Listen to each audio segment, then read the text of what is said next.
প্রতিষ্ঠান করার পর থেকেই কিছু শকুনের চোখ পড়ছে। এই শকুনগুলা সুযোগ পাইলেই আমার একটা হয়রানি করার চেষ্টা করে। আসসালামু আলাইকুম রহমতুল্লাহ। প্রিয় দেশবাসী, আপনারা ভিডিওটা দেখতেছেন, যতটুকু পারেন একটু মহব্বত করে শেয়ার করবেন। আমি একটু আপনাদেরকে একটা তথ্য জানাচ্ছি। আপনারা দুইটা ফিলার দেখতেছেন অ্যাঙ্গেলের।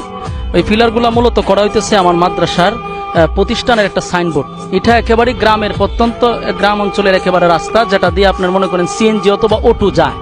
এখানে অন্য কোনো গাড়ি তেমন একটা যায় না, কারণ এটা একেবারে ছোট একটা রাস্তা। এই রাস্তাটা আজকে 8-9 বছর ধরে ভাঙা। আমি 2বার এলজিডির কাছে এটা দরখাস্ত দিছি, আলোচনা হয়েছে আলহামদুলিল্লাহ। তো এটা নিয়ে আমার গ্রামের কেউ মাথা ব্যথাও নাই। রাস্তা যে ভাঙা এই সমস্যা নিয়ে কোনো সমস্যা নাই।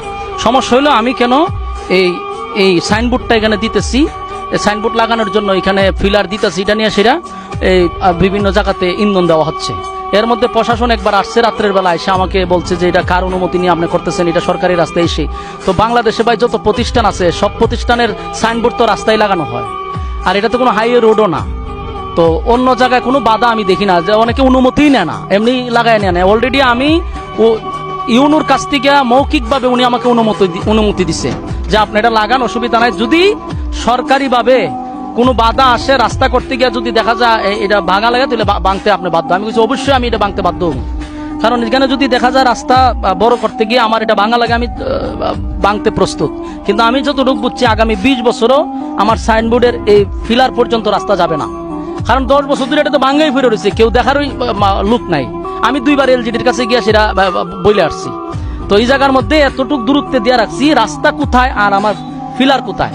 কিন্তু এখন এটা নিয়ে সেটা বিভিন্নভাবে ষড়যন্ত্র চলতেছে। প্রশাসনের কাছে বারবার বলা হইতেছে, প্রশাসন আমার ফোন দিতেছে, প্রশাসন সরাসরি আসতেছে। মানে আমার কথা হলো আমি তো উপজেলার কাছ থেকে গিয়ে অনুমতি নিয়ে আসছি, উনি আমার মৌখিকভাবে অনুমতি দিচ্ছে। এখানে একজন সাংবাদিকও ছিল উপস্থিত। তো এরপরে কোনো বাধা দেওয়া হচ্ছে। আপনারা জানেন আমার মাদ্রাসা দিতে গিয়েও বহু বাধা দিচ্ছে। একবার মাদ্রাসা করতে গিয়ে আমার বাধার উপরে আমি মাদ্রাসা করছি, সাইনবোর্ড একবার ভাঙলো, এরপরে সারা ইউনিয়ন লই আমার বিরুদ্ধে গেল মাদ্রাসা কেন করতে। এটা কি আমার ব্যক্তি প্রতিষ্ঠান? এটা একমাত্র লিবাজিল আল্লাহর জন্য এই মাদ্রাসা আমি করছি।